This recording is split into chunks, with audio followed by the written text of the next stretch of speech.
और पार्टी वाले क्या करते थे, 5 साल वोट 5 साल कांग्रेस, 5 साल वोट 5 साल कांग्रेस। ऐसा भविष्य में नहीं होना चाहिए। आदरणीय दावत है, हमारे बंसीलाल जी हैं जो संगठन के हेड ऑफ है, मैं इनसे यही निवेदन करना चाहता हूँ कि ऐसे आदमी को सीएम बनावे जो कि आने वाले टाइम में रेगुलर भारतीय जनता पार्टी का 15 साल तक झंडा लगावे। बाकी तो वही 5 साल ये क्या मतलब है। धन्यवाद।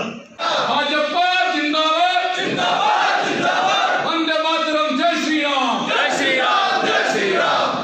भारतीय जनता पार्टी ओबीसी मोर्चा इस शहर और ग्रामीण विधानसभा में इस सम्मेलन में हमारे बीच में पधारे महिला मोर्चा की राष्ट्रीय महामंत्री दीप्ति जी रावत, सभी पधारे हुए मातृशक्ति पिता तुल्य बुजुर्ग युवा दोस्तों, हमें यह सोचने का जरूर होगा कि मोर्चे का भारतीय जनता पार्टी गठन क्यों करती है, उनकी क्या भूमिका है। सिर्फ इसलिए नहीं कि हम अपना हक के लिए हर समय लड़ाई लड़ें, क्योंकि यह एक बहुत बड़ा वर्ग है। पहले यह प्रकोष्ठ हुआ करता था, जैसे हम एक गमले में कोई पौधा लगाते हैं, लेकिन इसकी उपयोगिता क्या है, इस उपयोगिता आदि नरेंद्र जी मोदी और अमित शाह ने देखी तो उन्होंने इसको मोर्चा का स्वरूप दिया था। समाज में पेट है, वहां जाकर हमारी विचारधारा नीचे आगे बढ़ाएं, इसलिए हमको मोर्चे में शामिल किया जाता है। इस माध्यम से हमको जोड़ा जाता है। कहीं हम ऐसा तो नहीं कर रहे हैं कि इस माध्यम से मुझे बनाने के बाद मेरे कारण मेरे समाज में भारतीय जनता पार्टी का कहीं प्रभाव कम पड़ता है तो निश्चित रूप से दोषी वह पदाधिकारी होता है जो समाज से बनता है। मैं बार बार हर बैठक में यही निवेदन करता हूँ कि हम लोग हमारे समाज तक अपनी विचारधारा नीचे पहुंचाए। मोदी जी ने जो 79 लोगों का मंत्रिमंडल था उसमें 29 मंत्री ओबीसी के बनाए, ये ताली के लायक बात है। ऐसी मातृशक्ति जिन्होंने अपने कार्य के आधार पर सारे भारतवर्ष में अपनी पहचान कायम की और आज उदयपुर शहर जिला को ये सौभाग्य मिला है कि आदरणीय हमारे यहाँ की प्रवासी प्रभारी के रूप में इस जिले की संगठन का कार्य 2023 के विधानसभा के चुनाव और 2024 के लोकसभा के चुनाव, उस चुनाव में भारतीय जनता पार्टी का एक कार्यकर्ता पूरी ताकत के साथ लगकर भारतीय जनता पार्टी को विजयी कैसे बनाए, ऐसी हमारी श्रेष्ठ नेत्री भारतीय जनता पार्टी महिला मोर्चा की राष्ट्रीय महामंत्री परम आदरणीय दीप्ति जी रावत जी, ओबीसी मोर्चा भारतीय जनता पार्टी की रीढ़ की हड्डी है। और ओबीसी मोर्चा जब रीढ़ की हड्डी तब रीढ़ की हड्डी तनी हुई है कि रीढ़ की हड्डी में किसी प्रकार का विकार नहीं होगा तो हम बहुत तन का सीना तान के खड़े रह सकते हैं और जो काम होगा कितना भी बोझ हम पे डाल दो उस काम को हम बहुत गति से कर पाएंगे और सफलता के साथ कर पाएंगे। मैं ओबीसी मोर्चा का बहुत बहुत अभिनंदन करना चाहता हूँ। नरेंद्र मोदी, आप विचार करिए, गरीब की कोई सुनने वाला, उसके आर्थिक विकास के लिए काम करने वाले कोई व्यक्तित्व है वह नरेंद्र मोदी जी, जिन्होंने चिंता की मिश्र विश्वकर्मा योजना के माध्यम से मैं गरीबों का और ऐसे जो हस्तशिल्प बढ़ई कुमार नाई दर्जी और अनेक ऐसे काम करने वाले वर्ग चाहे चर्मकारों सभी के कल्याण की उनकी प्रकार से योजना लॉन्च की है।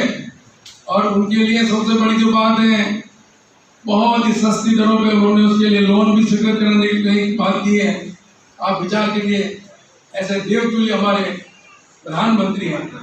राजस्थान में कमल का फूल किस प्रकार खिले और हमारी दोनों विधानसभा में कमल का फूल खिले, इसलिए यहाँ पर बैठे हमारे सभी कार्यकर्ता बंधु मैं आपसे निवेदन करना चाहता हूँ, कोई बात नहीं, कुछ संख्या की हमें कुछ कमी लगी तो मैं अन्य लेकिन धन्यवाद दूंगा। ये जो कार्यकर्ता यहाँ पर बैठे हैं पूरे जोश के साथ, पूरे जोश खरोश के साथ भारतीय जनता पार्टी को ओबीसी मोर्चा आपको जो काम मिलेगा उसके अंदर 100% आप उपलब्धि हासिल करेंगे। जनता पार्टी को कैसे विजय पताका पहराएं उसमें लगे हुए हैं। ऐसे ही हमारे लोकप्रिय जिला के जिलाध्यक्ष जिन्होंने वास्तव में बड़ा जोश के साथ में हमारे को उद्बोधन दिया, रविंद्र जी श्रीमाली बंधु, ओबीसी मोर्चा किसी मोर्चे से कम नहीं है। किसी भी कार्यकर्ता को कोई भी काम दे तो कभी भी पीछे हटकर नहीं देखा। हमारे आरएससीबी के बीएमएस के लीडर भरत जी स्वागत साहब भी पीछे बैठे हैं।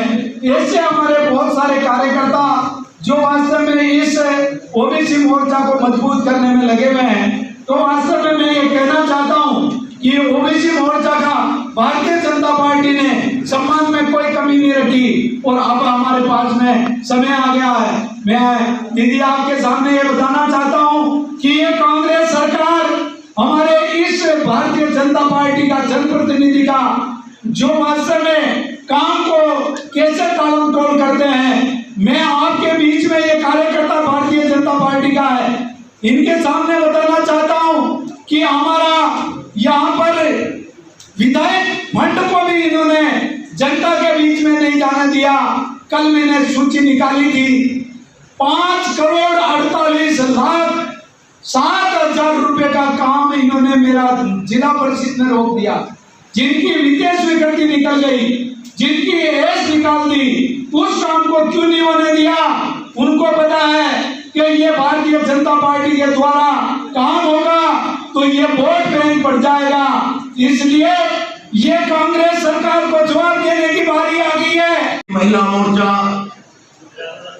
और मेरे पूर्व में आपके जीवन में मृत्यु के मैं जब माननीय जगदीश जी ने पूरा वृतांत बताया, ऐसे ही देवभूमि से पधारने वाली हमारी मातृशक्ति माननीय आदित्य जी रावत चुनाव की रणभेरी बज चुकी है और संपूर्ण हिंदू समाज का एक हरावल दस्ते के रूप में जो कहते हैं रीढ़ की हड्डी के रूप में, इस शरीर की मजबूती के लिए जो रीढ़ की हड्डी होती है वो भाजपा की रीढ़ ओबीसी मोर्चा है। मैं ये भारत माता स्वरूप है हमारा देश, ये परम वेदों पर पहुंचाने वाला ये प्रधान सेवक, एक प्रधान पुजारी, मुझे तो ऐसा लगता है ये कोई सामान्य पुरुष नहीं है। बंधुओं बहनों, अभी पहचानो, ये एक कोई देव पुरुष आया है इस राष्ट्र को परम वेदों पर पहुंचाने के लिए, जो नरेंद्र भाई मोदी के रूप में आया है। हम पहचाने बंधुओं, आज हिंदू हृदय सम्राट के स्वरूप में आज इस राष्ट्र में यदि नरेंद्र भाई मोदी को निकाल दिया जाए तो इस देश में से कोई नहीं बच पाता है।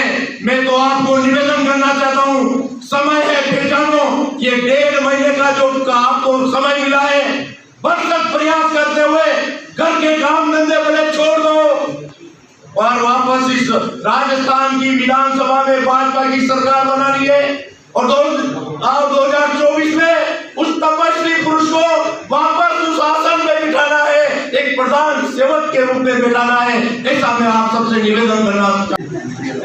अरे सांबा, कौन कौन यहाँ पर आए? रविंद्र जी आए, बंसीलाल जी पधारे हुए, वंदना मैडम आई हो और जगदीश जी सभी कोशिश कर रहे हैं। अरे सांबा, और दिल्ली से भी तो कोई आया है, सदा दीदी जी रावत आई है। नरेंद्र मोदी का आवाज आना है।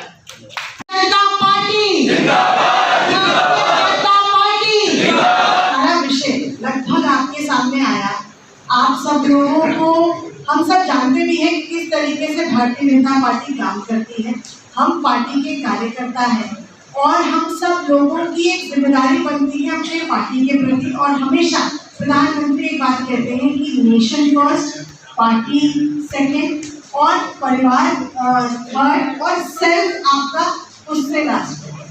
तो ये मैं आपसे कहूँगी कि सबसे पहले हमारा राष्ट्र सर्वोपरि है, जो हम हमेशा कहते हैं। उसके बाद हमारी पार्टी हमारे लिए हमारी माँ समान है, और उसके बाद हमारा परिवार। ये जो बैठा है यहाँ पे, मैं कहूँगी ये पूरा समाज, ये आपका परिवार है, ये पूरा परिवार आपका। और जिनके प्रधानमंत्री ने लाल किले से कहा था, और उन्होंने खुली बड़ी सभा में कहा था, ये क्या कहा था, जब मैं 100 रुपया से भेजता हूँ तो प्रदेश में क्या पहुँचता है, जिस व्यक्ति तक पहुँचना होता है उसका 15 पैसे पहुँचता है, 15 रुपया पहुँचता है। आप कहेंगे 1 रुपया चल रहा है तो 15 पैसे पहुँचता है। ऐसे प्रधानमंत्री, ऐसे भ्रष्ट लोग, जो बीच का पैसा है वो कहाँ जाता है, वो सबसे बड़ी बात है। आज जब आप देखेंगे हमारे प्रधानमंत्री जब वो 100 रुपया भेजते हैं तो मिलता कितना है व्यक्ति को, पूरा का पूरा सब व्यक्ति का, हर व्यक्ति का एक अकाउंट बैंक में होना चाहिए।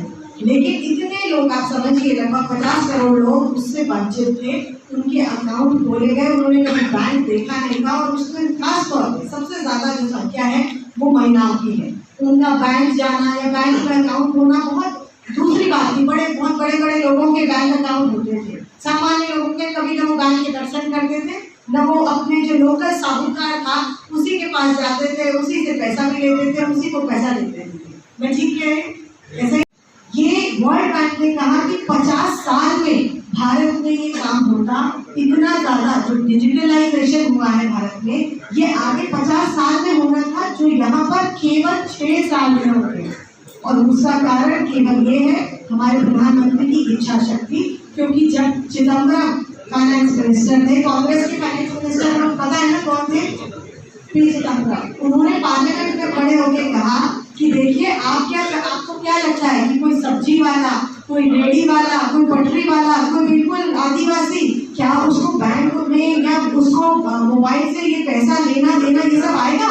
उसको तो लोग लूट के ले जाएंगे। ऐसा उन्होंने वहां खड़े होकर कहा था पार्लियामेंट में। उन्होंने कहा था इट इज इम्पॉसिबल, हो नहीं सकता है।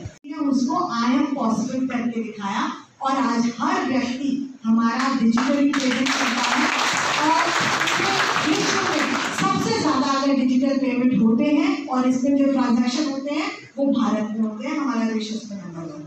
तो मैं आपसे ये कहूँगी कि कैसे भारत की जो चेहरा है, जो तस्वीर है, वो बदल रही है, लगातार चेंज हो रही है। कैसे हमारा जो राष्ट्र है वो एक मजबूत राष्ट्र बन रहा है। जैसे अभी बंसीलाल जी ने कहा कि कैसे हमारे जो आज मंदिर है, वो सऊदी में भी आज हमारे मंदिर बनने जा रहे हैं। कैसे हमारे पौराणिक मंदिर थे उनको नव निर्माण किया गया, उनका भव्य सौंदर्यकरण हो रहा है। आज काशी विश्वनाथ का कॉरिडोर देखिए आप, महाकाल का कॉरिडोर जाए तो लोग सर्वे करते हैं, पूरे विश्व में जो चीजें निकालते हैं, जो प्रेडिक्शन करते हैं वर्ल्ड बैंक, और उसके का ग्रोथ रेट है पूरे विश्व के देशों का सबका मिलाकर। और अगर आप वो लगातार उसके बाद कम होते होते वो लगभग एक बार 2.9 पे भी आ गया। लेकिन आप भारत का जिन्होंने विश्व का एक ग्रोथ रेट निकाला है, उन्होंने भारत का भी ग्रोथ रेट निकाला, और भारत का ग्रोथ रेट मैं आपको बताती हूँ वो है 6.5 के साथ जीतना है। इसी कड़ी में आप सब बड़ों की अंत तैयारी और सूचना पर इतनी बड़ी संख्या में पधारे और इस कार्यक्रम को सफल बनाया, अपना अमूल्य समय दिया, इसके लिए आप सभी का बहुत